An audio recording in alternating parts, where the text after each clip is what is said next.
If you had told me back in 2008 when the first Kung Fu Panda came out that the villain in the sequel was going to be a fascist genocidal peacock who destroyed Poe's hometown, do you know what I would have said? Well, probably not much because I was 4 at the time, but if I'd been 5, I would have said, "That's impossible! They can't do that in a kids' movie." But I would have been so wrong, as not only does Kung Fu Panda 2 remain one of DreamWorks' greatest films, but it's also one of the most mature and emotional stories I've seen in a movie directed at kids. Now, to be fair, kids' movies tackling heavy subject matter are nothing new. From Lion King to Puss in Boots: The Last Wish, there have been plenty of movies made for younger audiences that do explore darker material. However, what sets Kung Fu Panda 2 apart in my eyes is how much more present the darker themes are when compared to other movies.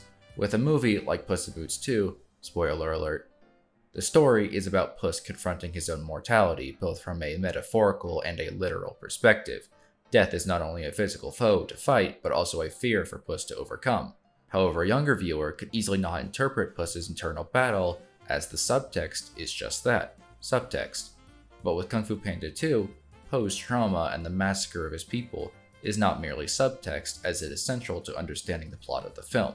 I think you get where I'm going with this. Kung Fu Panda 2 is significantly darker than a lot of other DreamWorks movies, and that's a large part of why I love it. And by far my favorite part of the movie is the main villain, Lord Shen. Shen is DreamWorks at their best. When people talk about DreamWorks villains, it's characters like Shen that they are referring to. His presence elevates nearly every scene that he's in, and the story would simply not be as good without him. So let's talk about why, shall we? Unlike the first Kung Fu Panda film, this one introduces its villain very early on. In fact, we learn about Shen and his connection to Po during the very first scene of the movie. One of the benefits of being a sequel is that we, as the audience, already know Po and have an emotional connection to him as a character. A scene like this wouldn't have worked as well in the first movie because we have no idea who these characters are. And something else I'd like to note is that every antagonist in these movies has some connection to another central character in the plot. With the first one, it's Shifu, and with the third one, it's Oogway. But with Kung Fu Panda 2, that character is Po. This is the movie about him. But establishing Shen early on is important for this movie because in a way, he and Po share the same journey throughout the course of the film. Both are in search of inner peace, but they go about finding it in different ways. When we first see Po attempt to master inner peace, he approaches it as though it were foe to overcome, because that's what he's used to dealing with. The hurdle here is much more internal than external. There is no real training that he can do here. Inner peace must come from within, and it is specifically the actions of Shen that are what's preventing him from finding peace. Poe's main arc throughout the film is him trying to discover who he truly is, and he believes that finding the truth of his past will, as Shen says, fill some crater in your soul. Shen, meanwhile, believes that peace and happiness are things to be taken. His desire to conquer China and his insatiable lust for power comes as a result of him trying to make up for the lack of love he felt from his parents. Despite his attempts to hide it, it is clear that Shen was truly hurt by his parents' decision to banish him from the city. He believed that they hated him. Despite his banishment being entirely the result of his own actions, Shen does not view it that way. Shen associates happiness with power, and so any threat to his power is a threat to his happiness. This may be why Shen believes that his parents would praise him for his attack on the pandas. As to him, he was bringing happiness to them by eliminating someone that could weaken their power. I am aware that happiness and peace aren't the exact same thing, but I think in the context of Shen's story they have the same meaning. It's also important to look at how Shen was raised. We don't get too much insight as to Shen's childhood, but we do know that he was promised the throne to Gangmen City from a young age. And as we learn from Darth Plagueis, it's always the ones with the most power that are the most afraid to lose it. Shen is just as much paranoid as he is evil. But just what is power to Shen? To a villain like Tai Lung, power is physical. It is beating your opponent in combat. It is being the strongest warrior alive. But to Shen, the idea of power is much more than simply achieving victory in battle. In fact, Shen's actual fighting prowess is shown to be one of his weaknesses, as in the 2 times where he does try to fight an opponent head-on, he ends up losing. Shen relies far less on his own abilities and far more on the tools he has at his disposal. The problem this presents for Po and the Furious Five is that their kung fu isn't much of a use against Shen. In the first movie, the challenge relied heavily on their ability to fight, to be more skilled at kung fu than Tai Lung. However, with Shen, Fighting him one-on-one is the easy part. The hard part is even getting close to him. This is made especially difficult for Po in the 5, as Shen will often utilize his wings to flee from confrontations. There is no sense of honor with Shen. You have no honor. Say what you will, but Tai Lung wasn't one to flee from battle, nor was he really one to utilize underhanded tactics to achieve victory. But with Shen, there is no line he won't cross if it means defeating his enemies. This is shown especially during the factory scene, in which he manipulates Po by telling him that his parents abandoned him, that they didn't love him. This isn't true, of course, and in hindsight, seems a lot like Shen projecting his own trauma onto Po. All of this ends up just being a distraction so that Shen could get to his cannon and fire it. So to Shen, power is about instilling fear, about showing that anyone who opposes him will die. We see this especially at the end when he attempts to make a demonstration of the Furious Five by killing them in front of the whole city.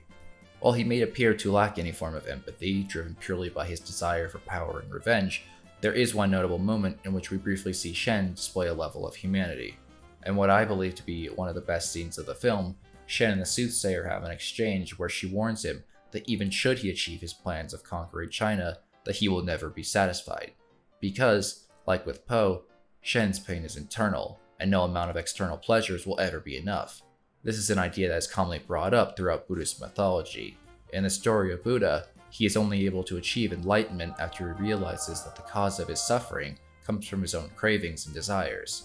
And when the soothsayer tells him that his parents, the people that Shen sees as the root of his pain, truly did love him, so much so that having to banish him resulted in their deaths, Shen is left completely speechless.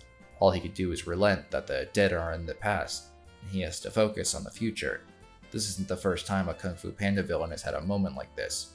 At the climax of the first movie, Shifu, and what he likely believes are his last moments, apologizes to Tai Lung for allowing his pride to blind him, blaming himself for how Tai Lung ended up. After Shifu says this, Tai Lung's face goes blank for a second, before his anger overtakes him again.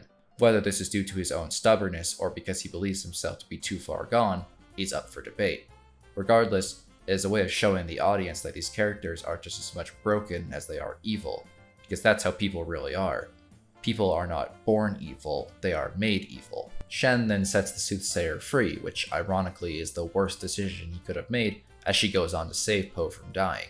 I haven't talked about Po a ton in this video so far, as I mainly wanted it to be about Shen, hence the title of the video, but understanding Po is important to understanding why Shen works so well as a villain. Throughout the film, Po is constantly grappling with trauma. Defeating Shen becomes about more than stopping a threat to Kung Fu, but about finding answers about himself.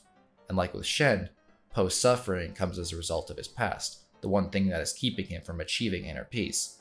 He wonders where he came from, who his parents were. It's only once Po accepts the trauma of his past that he's able to overcome his pain. And after discovering the truth about where he came from, he decides that he won't allow his past to define him, that the future is what truly matters. And as stated earlier, Shen says the same thing earlier in the movie. What sets Po apart from Shen here is that while Po comes to terms with his pain, Shen attempts to hide from it. And during their final confrontation, we see what Shen's fatal flaw truly is. He does not believe that it is possible for him to heal, that he can recover from his past. See, that's the thing, Shen. Scars heal. No, they don't.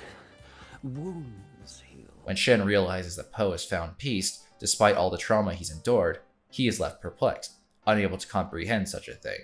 And ultimately, he dies in a way that is very similar to his life. Perhaps I'm looking too much into things, but the way the cannon starts suspended up high before slowly being cut down by Shen and ultimately being the thing that kills him seems to mirror the way he lived. Born to a position of wealth, it was Shen's own reckless actions that caused his downfall, and I think in the very last shot of Shen, he finally accepts his fate, that he never had a chance at winning. He was doomed from the start. As Oogway says in the first movie, "One often meets his destiny on the road he takes to avoid it." Kung Fu Panda 2 is one of my favorite animated movies ever, and Shen is a large reason why. I'm of the belief that an antagonist can make or break a story, and it certainly applies here. Shen serves as not only a great character on his own, but as an incredible foil to Po, making him what I believe to be DreamWorks' best villain. Alright, that's it. See you all whenever I upload next.